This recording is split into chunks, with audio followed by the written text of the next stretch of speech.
So what you guys don't know is I have recorded the intro to this podcast about 25 times. And every time I hit this weird sort of bump in the intro and I start it over and re-record it and re-record it and re-record it, mostly because I don't like mistakes. I don't like that I make too much noise in the beginning of the podcast. You know, I smack my lips. I'm too close to the mic. I'm far away from the mic. It's all that stuff, right? And perfectionist that I am, I don't know. It doesn't make any sense to be that silly about it. So this is going to be my intro. And I don't care if I make mistakes. I'm going to screw up. I'm going to read stuff on the wall as I talk. I don't know. I'm just all over the map. Anyway, this week's podcast, features Jeff Rogers. This is Rockstar Superhero Podcast number 13.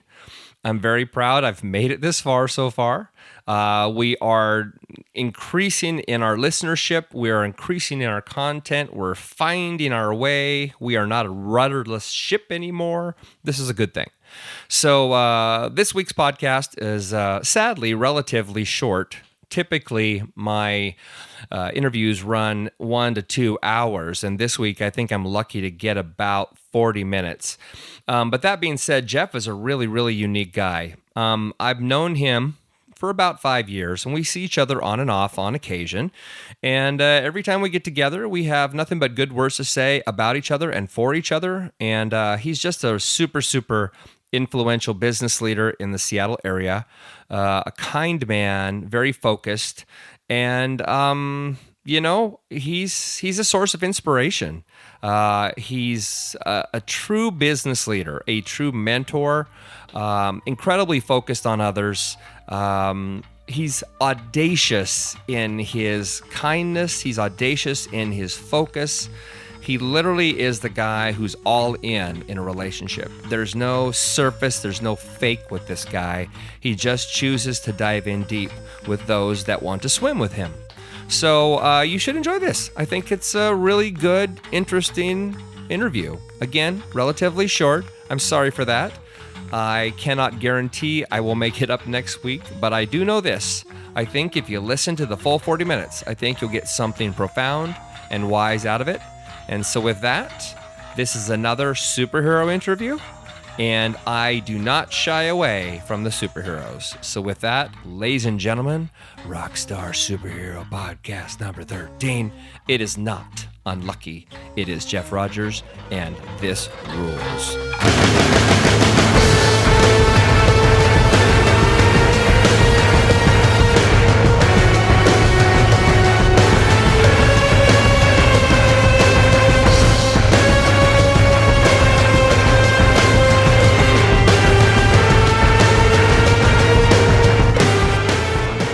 You know, it's funny, Jeff. I think one of the hardest things to do when it comes to these get-togethers, interviews, podcasts, whatever you want to call it, and by the way, we're rolling. I just record everything. Okay.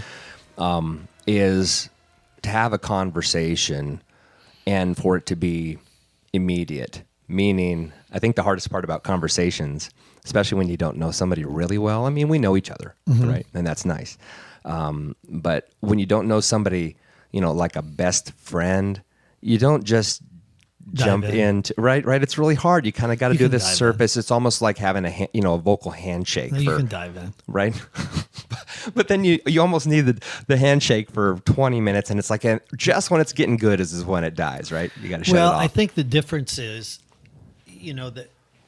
that we see when you have someone that has a commonality of the relationship with God, there already is an understanding. It doesn't mean obviously you think the same in everything, because you don't, but there is a commonality and there's a thread that makes, to me, that's not awkward. Now, if we don't have that in common, then we haven't spent enough time. Right.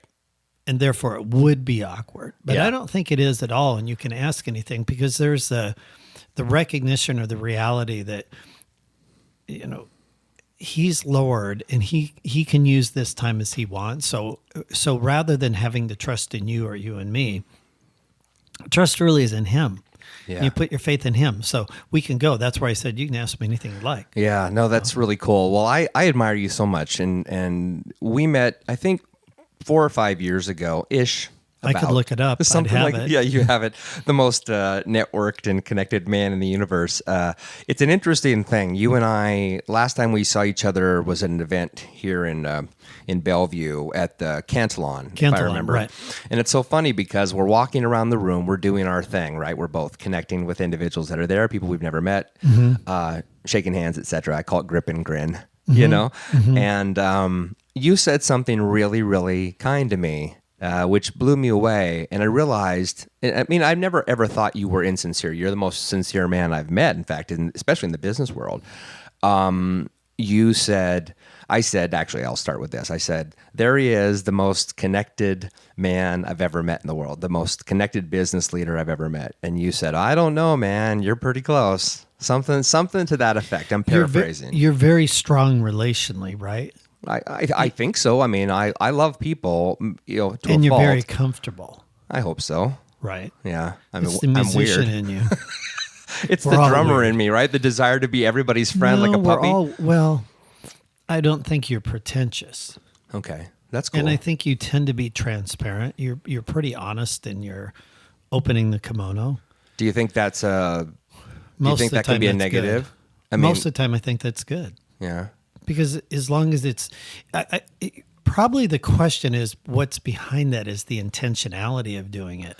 Sure. Right. So if the intention is I'm for my own first and foremost gain, Right, for my benefit. yeah, then probably not. Still better than maybe Donald Trump's hair, you know, but it's more real than that. Still. And you're a conservative. No, I know. But I think if you're doing it as a genuine, look, this is just who I am. Right. The chips Some fall people, where they may. yeah. No, I think where we have to be careful is where there's not a faith context, right? Because then for someone to be that open, that early in a relationship is a little bit Disconcerting, maybe. yeah. Yeah, I was at the Bellevue Club the other day and yesterday, and these two guys were being introduced by a friend they shared in common, and one guy was probably 5'5", 140, Okay. and the other guy is about 6'5", 260, and looks like Cam Chancellor, Okay. literally. Was it Cam Chancellor? No, but he was built like that. Okay. And the little guy said to the big guy, I bet they never tried to stuff you in a locker when you were in high school. Implying that they did. Guys like you Sure. used to stuff me Right. into lockers. Right. It was kind of funny. But what I was listening to this very superficial dialogue, which is fine, it kind of dawned on me, if you don't have that commonality of faith or some long history, it doesn't have to be faith, Right. but if you don't have faith, you need to have some long history, or the male in our culture is afraid to be vulnerable or revealing. Yeah. Right. So the whole conversation stayed really surface between these guys that were meeting in the locker room. Then they went on. Yeah. Do you think it's a lot of sort of masculine puffery, right? Like the idea of, I'm a man and therefore I kind of keep my cards close to the vest and I position myself to be, I'm kind of bold and strong and I own the room. Do you think there's a lot of that too? Just culturally? There can be some of that. I think more what you find is it's really based on insecurity or having a lack of identity. In other words, when we're told to find our identity through God, right? Okay, that sounds great, right? I believe it to be true. Sure. But how do you do that? And a lot of people don't want to hear it either, right? Well, I'm just saying is I know that to be true, and I believe it to be true. Knowing how to do that, find my identity in God, is a bit of a what's the application of that, right? Sure. Okay, but let's say you can do that, or I'll give you an example. Our middle daughter was headed off to college, and I was talking to her about kind of dad's last words as we left her at her dorm. Right. And I said two things. One, remember to search for your identity in God. And number two is just be authentic to that. And I said, the irony is, as you're authentic to that identity, people will be attracted to you. But if you pursue being attractive, you're not going to be authentic. Yeah. And then therefore you won't really draw people to you. Yeah. People are drawn towards authenticity. Yeah. Right? They're drawn to being real. So if she leans into trying to understand, well, what's it mean to find my identity in God?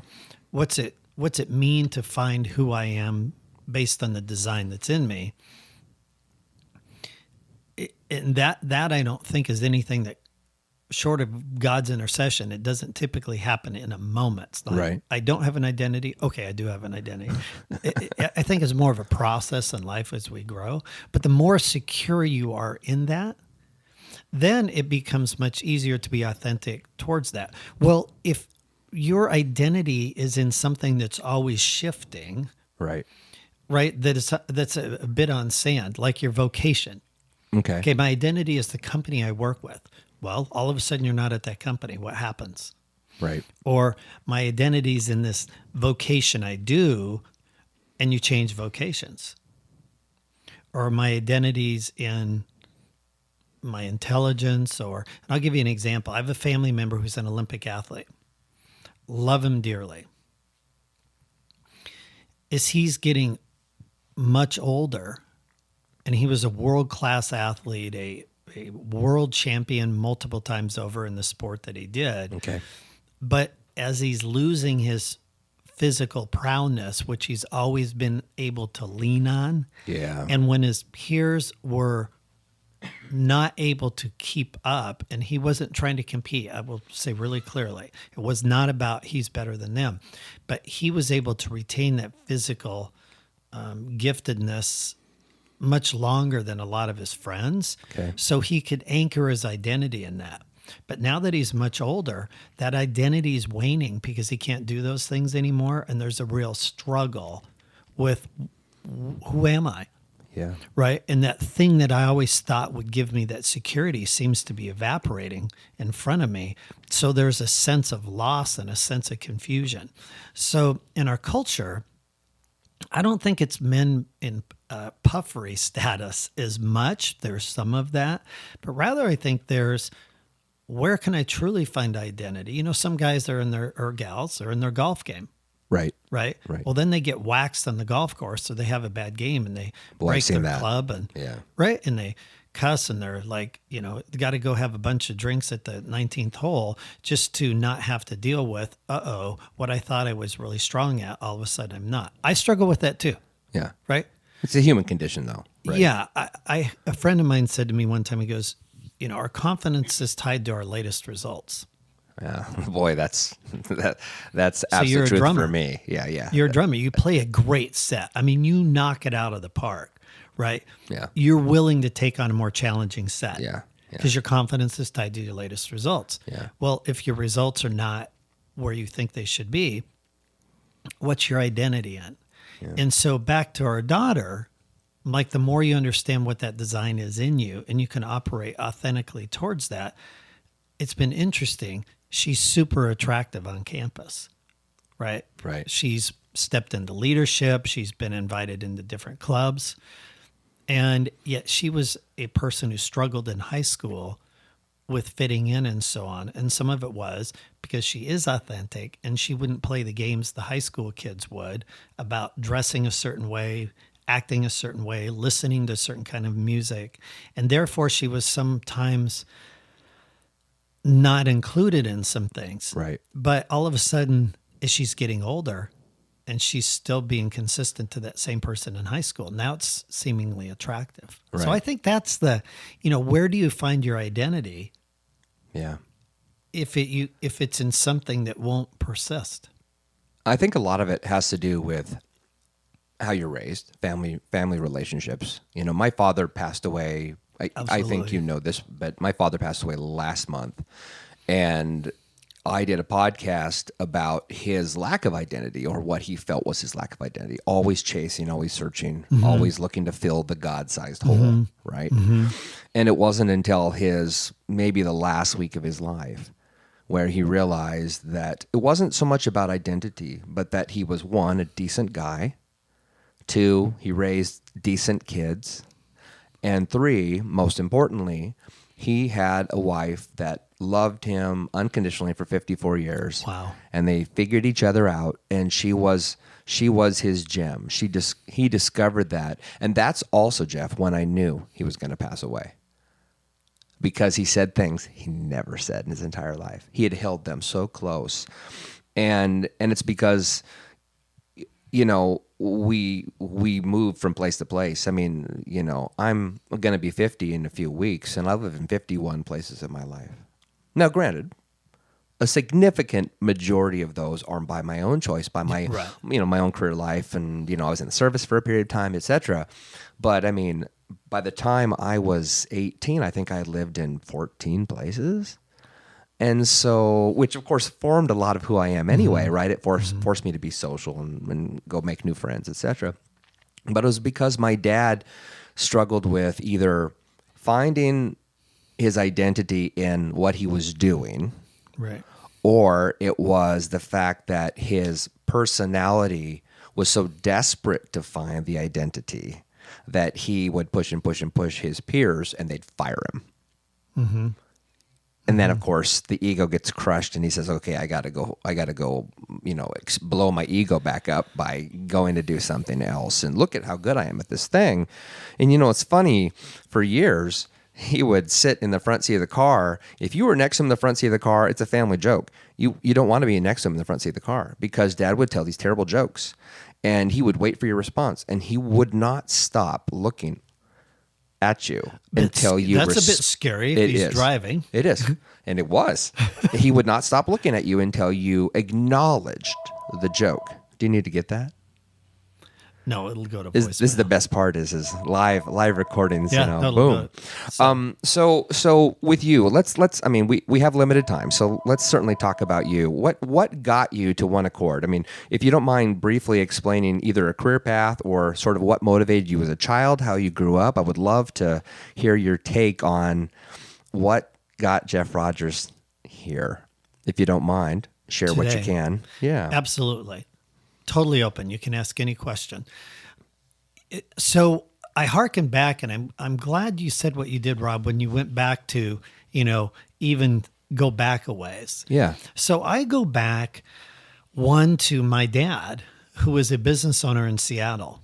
And I remember saying in 5th grade that I would like to own a business someday. Huh. So there's always been, I was never be a firefighter or a professional soccer player, or it was someday I'd like to own a business. Okay. So there was that.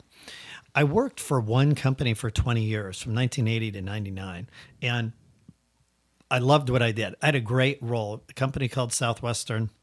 Oh, I'm familiar. If you were in the office as a listener and you looked at my bookshelf, you would see a couple books up there. One called Finding a Way. Yeah. And that's the story of that company that goes back to 1855. So I entered that workforce with that company as a salesperson, as an atheist.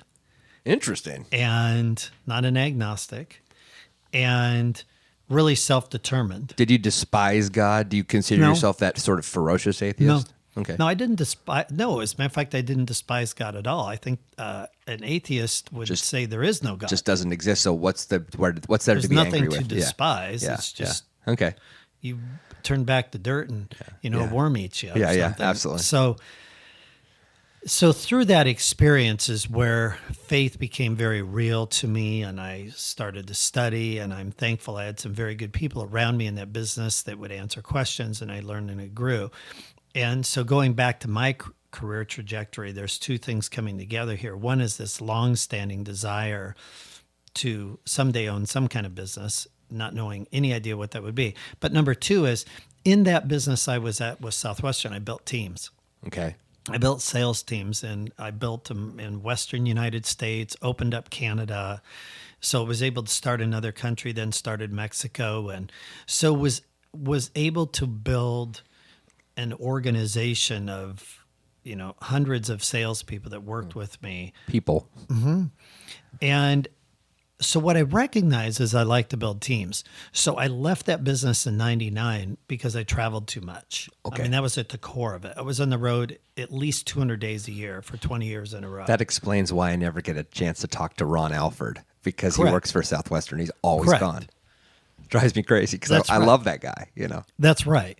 That's right. Okay. That's the nature of that business. My business was on 40 university campuses. Well, by default, it would be like saying, be a pro baseball player, but don't travel. Yeah, It's just- impossible. Right. It's how the business is set up. I had to be on those campuses interviewing and training students. So I say that because I'm a team builder. When I left at 99, the most obvious thing to do was to work in my dad's business and help maybe transition that. But his business was scaled to the extent it pretty much would be. And there wasn't alignment with this desire in my heart to not only build, but really train and develop other people. That's my hot button. That's Okay. my motivator. If you want to know what gets me going, it's seeing other people do well. Okay. I love that. Yeah. And so in 99, if you look at, this convergence, right? Liking to build, right? And wanting to have a business. In 1999, when I left that business after those 20 years, the market here, as a matter of fact, in the US and globally, was going crazy. Right. Companies were going public, right and left. Investment bankers were of a very different ilk than they are today, which is mostly mergers and acquisitions. Back then, it was going public. It was writing a business plan on a napkin, getting millions of dollars. People would have net worth in the tens of millions overnight, not the hundreds of millions, but jobs were thriving for different reasons. That all came to a screeching halt in 2001, accentuated or put an exclamation point behind really 9/11. Yeah. Right? Yeah. So the job market got crunched, but it actually got crunched more in Seattle more quickly than any other place in the country. And that's because coinciding to 9/11, just prior to that, began the DOJ lawsuit against Microsoft and talking about splitting Microsoft into 3 companies. Right, I remember. We could argue might have been better had it happened, don't know. But it sent a bit of a panic because for the first time in the history of Microsoft, the stock dropped. And you had all these companies that were funded by Microsoft, either execs or alumni, and that money dried up, those companies dried up simultaneously to 9/11 and the market slowing down. So Seattle just got hit with a crunch. So 2 things, Rob, happened in that year. One was I was convicted to begin an organization, which is now today called Kairos, and it's KIROS.org. Yeah. And the reason for that is I started meeting these faith-based business owners that were just getting the tar kicked out of them, emotionally, financially, vocationally. The thing that they had worked to build was all of a sudden the rug just got pulled out from under them, and they weren't standing. And I recognized there wasn't any organization or place for people to go of faith to figure out how to get support and counsel. You're doing some interesting things with peer groups and bringing leaders together, right? They could go to church and that's all good. Right. Church is great. The person that may be hearing their story may or may not understand business well on the other side of that desk or in that chair. So they felt very alone.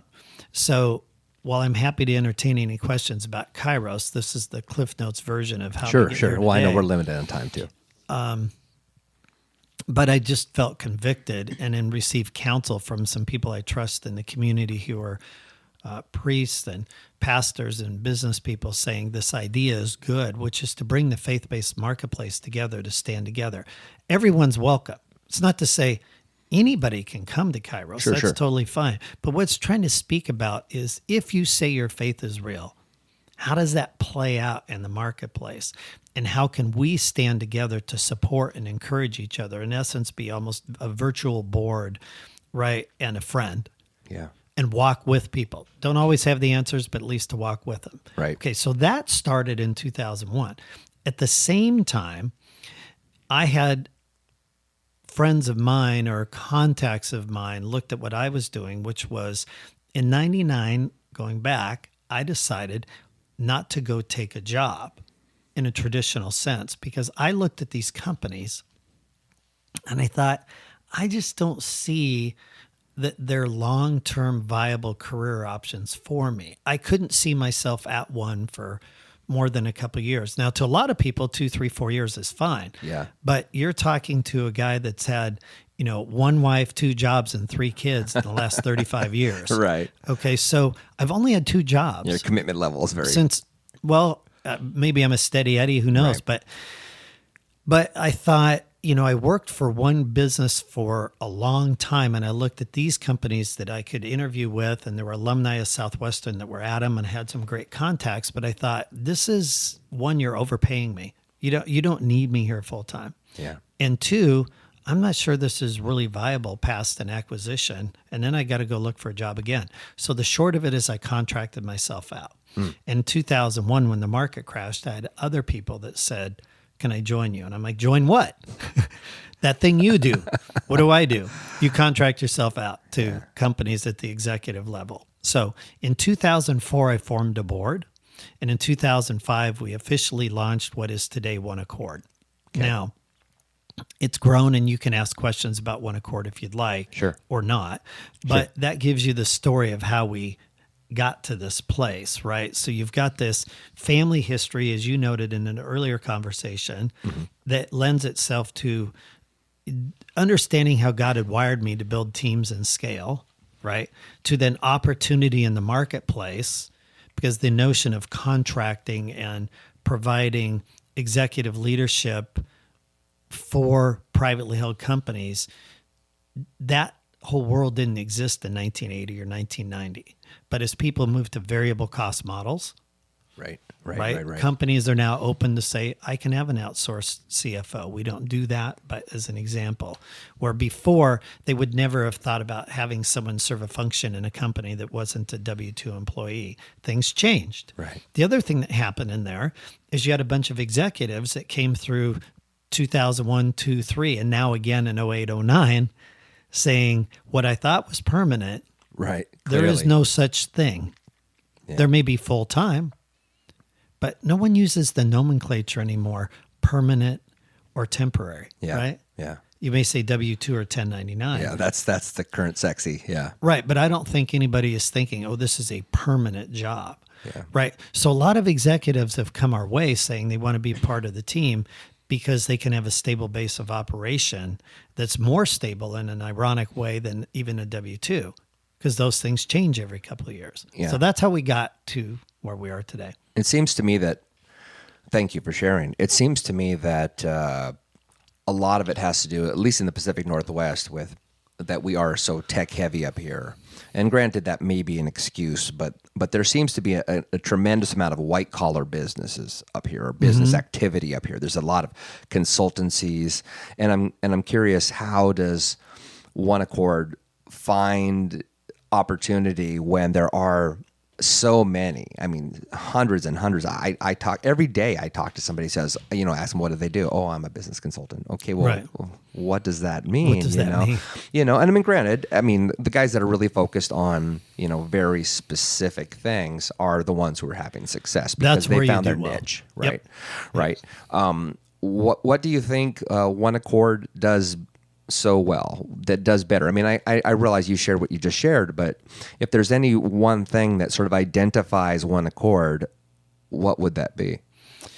So I'm going to give it a 2-part answer, but I'm going to answer the first question directly about what's distinctive about OneAccord relative to other people in the marketplace. And I would say, Rob, there are a lot of other phenomenally great people in the marketplace doing what they do very well. I agree. Okay, so that's kind of as a bedrock, that's important to recognize. There are great service providers out there.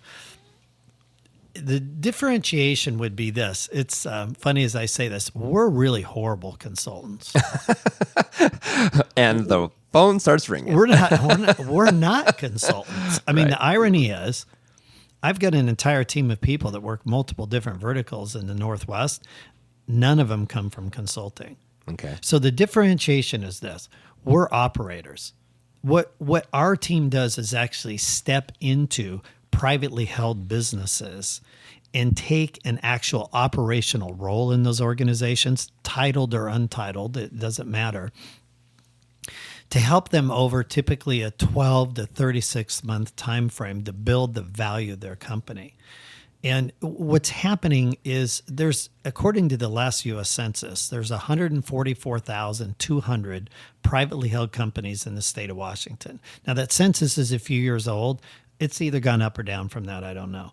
But if you do the demographics, what's happening is if you divide that into 15 years into business days, based on the U.S. Department of Labor, they're saying 75% of those companies will transition over about the next decade because they're owned by baby boomers. Right. By design or default. That's a lot. Yeah, it comes out to over 40 a day. Yeah. That's Okay, amazing. so it's kind of like one of that whack-a-mole game. You know, if you're a business and you're one of those heads that pop up, how do you get yourself differentiated or noticed that you're going to actually get the value for this thing that you've spent probably a lifetime building? And the problem is that they generally all face is there's too much value in those companies tied up in the owner. If you were looking to buy one of these companies, you would say, well, what happens if Mary's gone? Right. That's what everybody recognizes. Right. So here's what OneAccord does. We step in to help Mary transition before Mary wants to have that exit. So someone looking at the company says, you've already shown the transition. Right. But what's different about us, we don't do it in a traditional, Mary's full-time on Friday, Rob's full-time on Monday. That typically is very abrupt culturally. They're often not ready for it. And it presumes that you picked the right person when most people would tell you in the recruiting process, if you got 50-50, you're doing pretty well. Right. So what we will do is we will phase in working in a company, starting with some projects, then eventually moving into some of the operational roles that need to be done and help the owner then transition that out. So over a period of a year or two, not all of a sudden, but through that period, if someone were looking at the company, they say it can run without Mary.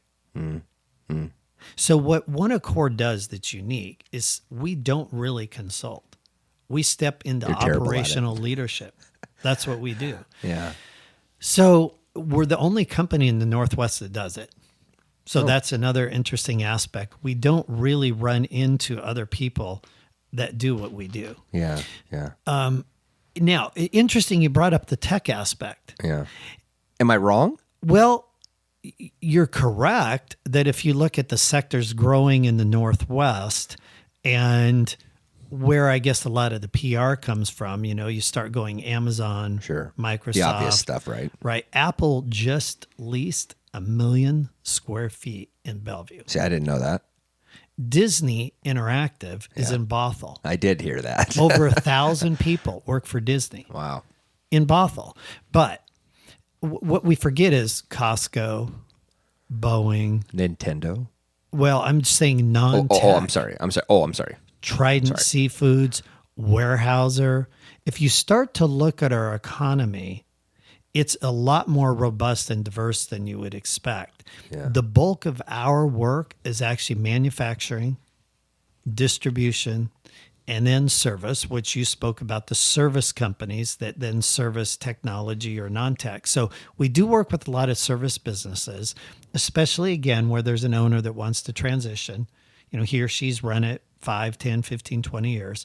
But we do a tremendous amount of work in the manufacturing and distribution area, which is huge here for a couple of different reasons. But one simple one is we have a port that's very close in proximity relative to other ports in North America to a whole Asian market, right? So a lot of that flows through Seattle. So a lot of our business is around the distribution or the manufacturing into Boeing. So when you get into, Kent and Auburn and you get into Tacoma or Mukilteo and Everett, right? That's into the Boeing supply chain. That's a lot of the work that we're doing. Wow.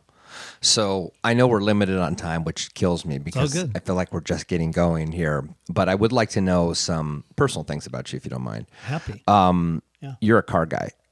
And we are friends on Facebook. So every once in a while I see you driving your Lola 90 miles an hour around a hairpin, which is killer. Yeah, and once in a while that I don't make it all the round in the right direction. Yeah, so I wanted to ask you a bit about that. And two, I wanted to rub it in. If you haven't seen one, I saw a 918 on 405 today passing me at a million miles an hour, of course, because you can. Do you know there's two in the area? Well, what you can't see on air is my eyes get as big as saucers. I know. So I know you're a Porsche guy. Yeah, I haven't seen a 918 on the road. Yeah, I hadn't either. I mean, I've only seen them on the internet. You know what I mean? Chris Harris or whatever driving one around.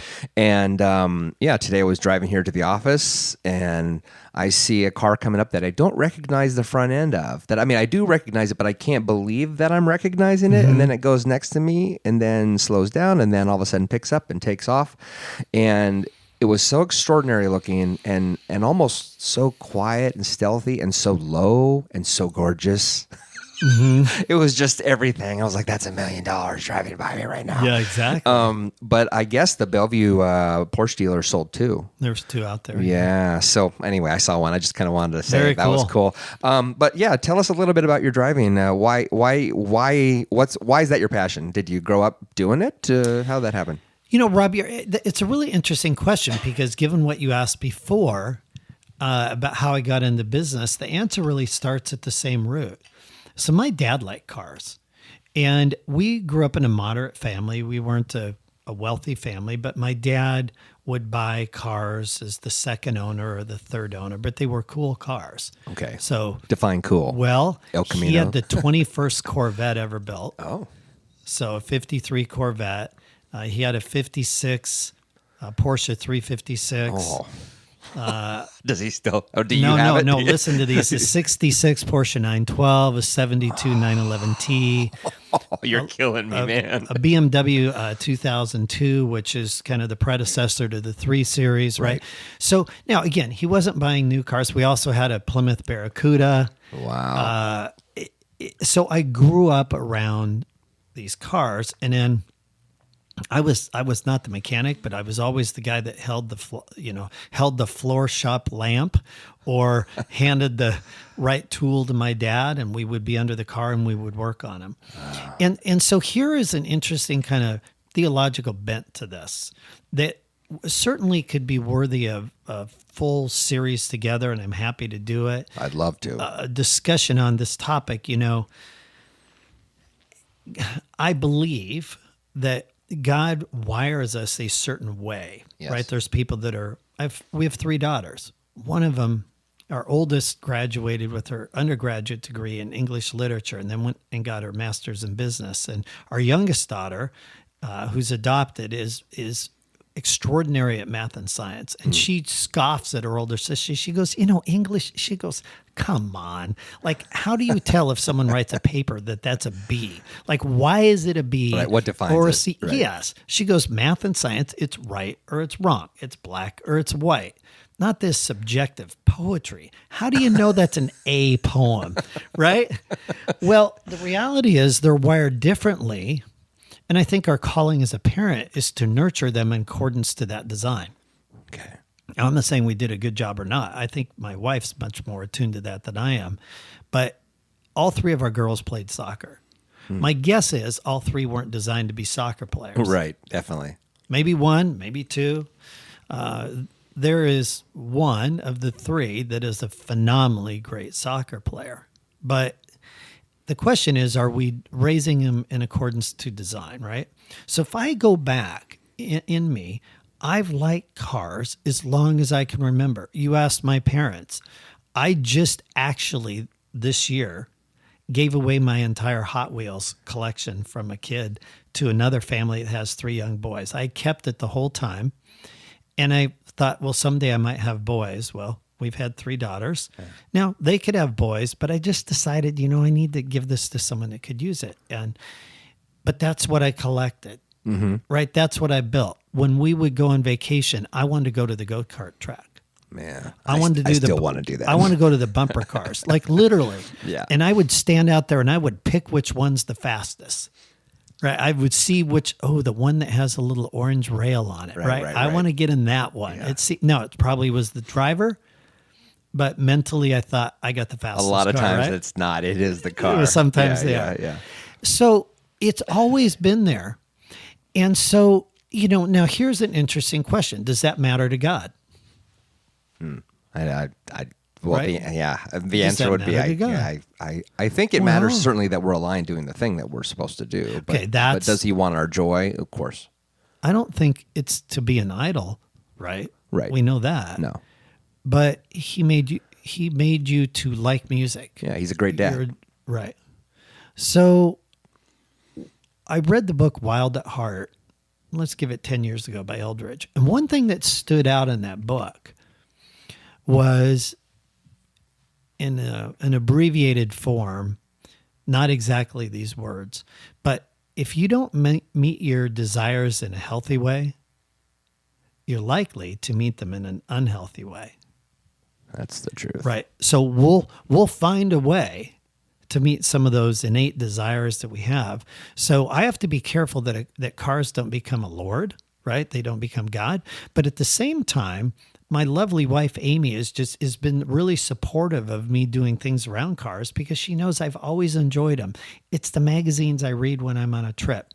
It's the blogs I look at. I watch Top Gear at night, right? I mean, I could go on and on. Yeah. And that was from the time she and I met. But that goes back to when I was 4 or 5 years old. Now, is that nature nurture? Well, I'm sure a lot of it has to do with being under the car with my dad. Sure. A lot of nurture. Right. But I also remember when I was 12 years old, my dad put me in a phone book in the Porsche 912 and let me put it in first gear and drive it around. Oh my gosh. Yeah. Right. So I learned how to work a clutch. Yeah. So it really goes back to that. So if you fast forward today, I think you wanted to know a little bit about racing. Right, the Lola. Right? Yeah, the Lola. So the Lola is a 1970 vintage called the T200. Comes out of England. Lola's an English car. And what happened is in Formula One back in the day, like today, it was very expensive relative to other things. But they didn't have trainers back then, right? They didn't have simulators. Right now you can jump in a sim that's pretty good and very realistic with haptics and vibration. Right. It'll scare you, feedback actually. And, right. You'll sweat and you'll feel like you're at the track, which, by the way, is part of the reason I think video games that people think don't affect kids is silly. Yeah. Because I race cars for real. And I get in a simulator and I get the same reactions, the same stress, the same heart rate almost. Yeah. I believe it. Right? Yeah. They work. Yeah. But back then they didn't have them. So what they did is they put an entry-level series together. It's what Senna started in and a lot of the well-known Formula One drivers, because those were the cars they could learn the track in. Yeah. They could run the track lap after lap. They weren't that expensive. So these are the cars that were kind of the starter cars for people that wanted to go into the formula space. And so I would say for me, I've always had this intrigue in cars. And then I started doing lapping days with Porsche Club. And then I became an instructor with Porsche Club. So I teach people at the racetrack. I actually like teaching as much as racing. Really? They're very different, but I love to watch people get good. It goes back to that team thing, right? In building, it's the same God-given line. When I can see someone get significantly better than especially they ever expected they could do, I love that. It's just a thrill to me to see someone come out with perma-grin for doing something that was actually good, not bad. Wow. So, but the racing side, it was a natural kind of evolution out of doing these lapping days, but I would add this. There's a community side of this. I wouldn't do it if it weren't for the other guys I did it with. I wouldn't do it by myself. I've got a group of 6 other faith-aligned guys that all race these same kind of cars. So we go together, and while we race tooth to nail, I mean hard. You're trying to win. I come out bruised, exhausted, sweaty, exerted like I've come off the hardest workout I could ever do at the end of a 30-minute race. Yeah. But then I spend 3 hours with these guys in the pits as other other grids go, waiting for our next race, hanging out with my buddies, talking and having a good time. Wow. So it's as much about community and relationship as it is the cars.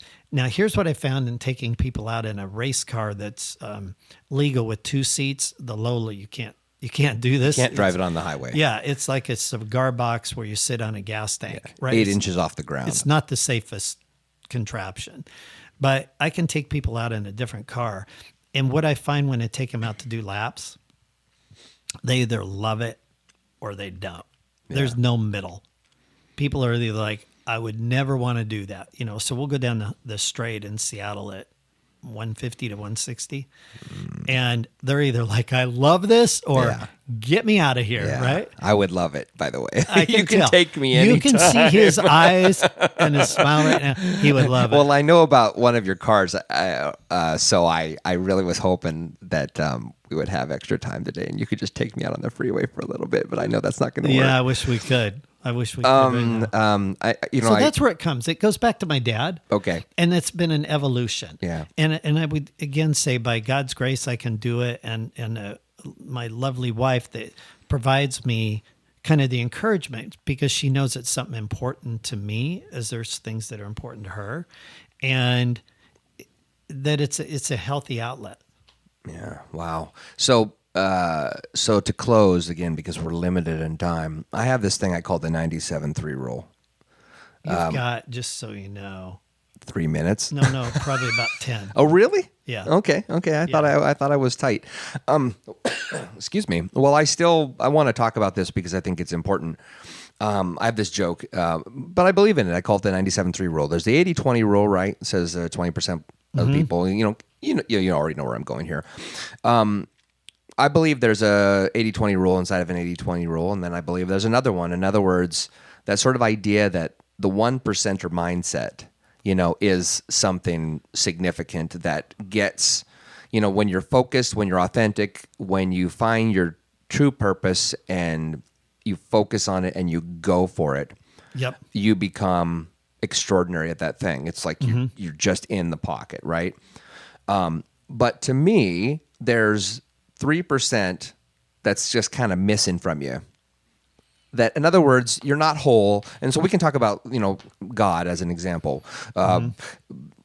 He's the only thing that'll actually make us whole. Okay. Correct. But the other thing is we live around people. We can say, I want to be a hermit and I want to go live in, I don't know, in the middle of Australia, this desert, right, for the rest of my life because I can't stand people. And the fact is that person is probably pretty broken and needs to be around people. That's what we really need is people. We're not going to lay on our deathbed and think about the Lola. We're going to be looking at our children and our wife, and we're going to be sad that we're leaving them. We'll see them again, but we're sad about that. What's the thing that Jeff Rogers doesn't do well that you need others to help you with? What's your 3%, the thing that you're missing? Well, here's one of the things that I know. It's an affirmation, Rob, of what you just said. I've recognized that God has wired me to be in relationships, and I can either find healthy or unhealthy ones, but He's wired me to be in relationship. Now, here's the interesting thing. If you think about it, God himself either created a need or had the need. I'm not sure because I'm not sovereign, but he's what I call a triune God, Father, Son, Holy Spirit. And for those that don't know that notion, it just says there's these 3 aspects of God, which are unique and independent, but they're intertwined. Mm-hmm. And he created us to be in relationship with him. So what I have found that if I'm void of good relationships, that's where I'm not good. Okay. And the times where I feel like I want to isolate are the times I need guys. And I'll give you an example. Tonight I have dinner with 11 other guys. It's called the Leonetti Brothers, which is named after a bottle of wine, but it's 12 guys. 4 of us are double nickel AARP members and older. 55 in their 70s, and 8 guys are in their 20s and 30s. Okay, so it's a mentorship group. Well, I don't use the mentorship word at all. Okay. That freaks me out. It implies I know something. Yeah. Okay, that's fair. I like Okay. that. I like that. Wow, you are as humble as I thought you were. I was just like, what? But what it is, it's 12 guys living life together of different generations, learning from each other. And we not only meet once a month for about 5-6 hours and we cook a meal and we go deep on a question. Like, how about this one? Our last month, one of the guys, each person gives a little update what's going on in their life. One of the guys says, hey, I have a question. He's been married, I'll give it 8 years, 2 small kids. He goes, do you tell your wife, or reverse it, do you tell your husband, do you tell your spouse everything you struggle with? Yeah. Okay, I'm not going to try and give the answer. Sure. But here are 12 guys talking deeply who believe Scripture to be true. And I will tell you, there is a host of different answers to that question about how you deal with that in your marriage based on family of origin stuff, sin that's happened in your relationship, or maybe your parents or your spouse's parents. Right. Sins of the father type stuff, right? All sorts of things that could play into how, as a couple, you deal with that. And the question is, where does this young guy go to find good counsel around that question? Right. So this group at the same time shows up to each other's kids' soccer games. Okay. So it's about doing life together. So you asked my 3%. My 3% is like, is 80% if I'm not in relationship. I'm like 20% good and 80% off track. So you're so not a soloist. If I can just get it to 3%, I'd be actually happy. Right. Yeah. So, there's, I'll tell you this quick story on myself. Okay. It's kind of funny. So OneAccord, when we engage with a client, we do an assessment process. We call it a revenue review, but that's our little trademarked process, but it's an assessment. So I brought in our guys to do the assessment on our company. And we were kind of stuck. So I just thought, we're going to apply what we've done for 200 to 300 other companies. We're going to do it ourselves. When we do this, Rob, the objective is to come back with 5 things the organization can work on. 2 or 3 strategic, 2 or 3 tactical. In other words, 2 or 3 things you can do rather short term with not too much investment, get a nice return, 10, 12, 15%. And 2 or 3 things that are strategic. They'll take longer, they'll take more investment, more time, right? But we'll also have more upside. Right. And you try and limit it to 5, because more than that, when you sit down and you try and say, here's 23 things to work on, no one can absorb it. 5's a lot. Right. How about 2? Our report came back with 10. Oh, man. And I looked at Darren. I'm like, Darren, there's 10 things here. Yeah. He goes, Jeff, it's that bad. I'm like, geez. Okay. And I'm CEO. Yeah. Right.